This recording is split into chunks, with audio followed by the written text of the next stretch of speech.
Ассалаумағалейкум жиге. Біразда қабыл болсын. Бүгін сағат деген 12-де шықтым. Сағат деген 1-ден 15 кетіп жатыр. Вольтта 3 заказ істеп тастадым. Яндекста 2 заказ.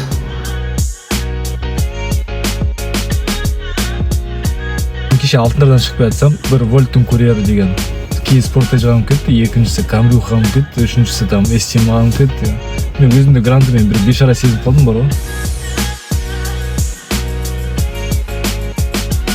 Сағат 3:30 болды, 8,5 теңге таптым. 6-ға дейін жүріп тастау керек те, содан кейін ауызашардан кейін бір шығамын уже.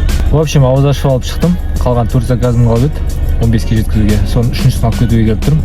Осыдан кейін бір заказ, содан кейін домой. В общем, жұмыс уақыты бітті. 22.000 теңге таптым. 1000 теңгесі газға кеткенде. Таза табыс 21.000 теңге құрайды. Примерно где-то 8 сағаттай жұмыс жасадым. Как обычно.